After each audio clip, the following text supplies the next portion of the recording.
হে আল্লাহ, আমার স্বামীকে সঠিক পথে পরিচালিত করুন। তার মন ধর্ম থেকে দূরে। সে সারাদিন গান বাজনা নিয়ে পড়ে থাকে, মুভি দেখে, রোজাও ঠিকমতো রাখে না। তার মন তুমি ধর্মের দিকে ঘুরিয়ে দাও মাবুদ। সে যেন নামাজ পড়ে, ইসলামের পথে আসে। আমিন। কি ব্যাপার, আজকে এতক্ষণ ধরে নামাজ পড়লে যে? কি হলো আজকে? আমি তোমার জন্য দোয়া করলাম এতক্ষণ, শফিক। তুমি ধর্ম পালন করো না, গান শোনো, মুভি দেখো, এসব তো ইসলামে হারাম। তুমি কি নাস্তিক হয়ে গেলে? না হাফসা, আমি নাস্তিক না। আমার আসলে ধর্ম কর্ম করতে ভালো লাগে না। গান শুনে, মুভি দেখে অনেক মজা পাই, ইউটিউবে ভিডিও দেখে অনেক কিছু শিখি। তুমি এমনভাবে জীবন কাটাতে পারো না।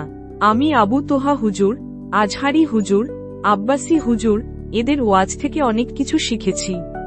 একজন নেককার স্ত্রীর দায়িত্ব তার স্বামীকে দিনের পথে নিয়ে আসা। আমি তোমাকে ধর্মে ফিরিয়ে আনব, এটা আমার প্রতিজ্ঞা। ধর্মে ফিরে এসে কি লাভ? তুমি যা করছো, এতে জাহান্নামে যাবে। তার চেয়ে আমি যেসব হুজুরের কথা বললাম, তাদের ওয়াজ শোনো, জাকির নায়েকের লেকচার শোনো, অনেক কিছু শিখতে পারবে। কোরআন হাদিসের জ্ঞানই তো আসল জ্ঞান। অন্য সব জ্ঞানের কোনো মূল্য নেই। শুধুমাত্র ইসলাম ঠিকমতো পালন করলেই ইহকালে শান্তি পাবে আর পরকালে জান্নাত পাবে। আচ্ছা, দেখি। আলহামদুলিল্লাহ। দেখেছো, তুমি এখন কত বদলে গেছো। তোমাকে দেখতে কত সুন্দর লাগছে। নিজেকে আমি চিনতে পারছি না হাফসা। দেখতে কেমন অদ্ভুত লাগছে। আল্লাহ আমার দোয়া কবুল করেছেন। আমি তোমাকে এরকমই দেখতে চেয়েছিলাম।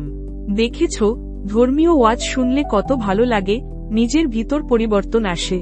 ভাবছি দাড়ি আরো বড় করব, আর এবার সবগুলি রোজা রাখবো ইনশাআল্লাহ। আমি তোমার জন্য গর্বিত। সবই আল্লাহর ইচ্ছা। আলহামদুলিল্লাহ। বিবি, সংসারে তোমাকে সহযোগিতা করার জন্য একজন দরকার। আমারও সেবা প্রয়োজন, তাই আমি ঠিক করেছি আরেকটি বিয়ে করব ইনশাআল্লাহ। কি বলছো তুমি, শফিক? তুমি কি সত্যি বলছো? আরেকটা বিয়ে? তুমি কি মজা করছো? ইসলামে এটা অনুমোদিত, বিবি। আমি ইসলাম অনুযায়ী চলি। না না, আমাকে অসুখী করে তুমি এটা করতে পারো না। তুমি কি আল্লাহ সুবহানাতালার বিধানে বেজার হবে? তুমি কি আবু তোহা শাইখের বয়ান শুনোনি? সূরা আহজাব, সূরা তাহরিমে এসব বলা আছে। একজন মুমিনা নারী হিসেবে আল্লাহর এই বিধানে তোমার খুশি মনে সম্মতি জানাতে হবে। স্ত্রীদের বলা হয়েছে তারা স্বামীর বিবাহকে যেন খুশি মনে মেনে নেয়। ছোট বিবি, এটা আমার বাসা। এটাকে জান্নাতের টুকরা বানিয়ে দাও ইনশাআল্লাহ। যাক, আল্লাহর রহমতে আমি হেদায়েতের পথে এসেছি। এখন আমার দুই বিবি, তাদেরকে সপ্তাহে 3 দিন করে সময় দেই, একদিন বিশ্রাম। এটাই ইসলামের বিধান। বিবিরা আগে নিজেরা শপিং করতে যেত, সেটাও বন্ধ করে দিয়েছি। বাজারে বেগানা পুরুষদের মধ্যে গেলে জিনার মতো পাপ হয়। তাছাড়া মেয়েদের মাহরাম ছাড়া বাইরে যাওয়া ঠিক না। তাই আমি নিজে তাদের জন্য বিভিন্ন জিনিস কিনে আনি। বাচ্চা দুটিকে স্কুল থেকে ছাড়িয়ে এনে মাদ্রাসায় দিয়েছি। মানসার গর্ভে যে বাচ্চাটা আসছে তাকেও ছোট থেকে দ্বীনি শিক্ষা দেব ইনশাআল্লাহ। দুনিয়াদারি শিক্ষা দিয়ে কি হবে? আল্লাহর রহমতে আর 2টা শাদী মোবারক করতে পারলে কোরআনের নির্দেশ পালন করা হবে। একটা বাদিও জোগাড় করতে হবে।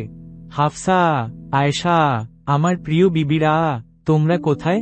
আমি সুলছা ও রাবেয়াকে নিয়ে আসলাম। আজ আমার 4 বিবির সুন্নত পূরণ হলো আল্লাহর রহমতে। সব কিছুর জন্যই আলহামদুলিল্লাহ। আকলিমা, তুমি এখন থেকে এই বাড়িতে থাকবে। সংসারের কাজে আমার বিবিদেরকে সাহায্য করবে আর মাঝে মাঝে আমার খেদমত করবে। শফিক, তুমি এসব কি শুরু করেছো? একে একে 4টি বিয়ে করলে, এখন কোথা থেকে একটা বাদী নিয়ে এসেছো? তুমি একটা লুচ্চা, বদমাশ। তুমি কি জাহেল হয়ে গেলে বিবি? এসব বলে কি তুমি আল্লাহ সুবহানাহু তাআলা, তার রাসূলে কারীম ও সাহাবা ইকরামদের কটূক্তি করছো না? তুমি কি আবু তোহা শাইখের ওয়াজ শোনোনি? আমি বিশ্বাস করি না এগুলি আমার ধর্মে আছে। এগুলি যে ধর্মে থাকে তা কি কোনো মানুষের ধর্ম? বেয়াদব মেয়ে কোথাকার! আমার ধর্ম নিয়ে আর একটা কথা বললে তোর জান আমি বের করে ফেলবো। আমার ধর্ম, আমার নবী হচ্ছে আমার কলিজা। সেখানে কেউ আঘাত দিলে তার জান আমি নিয়ে নিব। আমি বিশ্বাস করি না ইসলামে এসব আছে। তোর মতো পাপিষ্ঠার বিশ্বাস অবিশ্বাসে কিছু যায় আসে না। তুই নিজে পড়ে দেখ আমি মিথ্যা বলছি কিনা। তোমার মতো শয়তানের কোনো ক্ষমা নেই।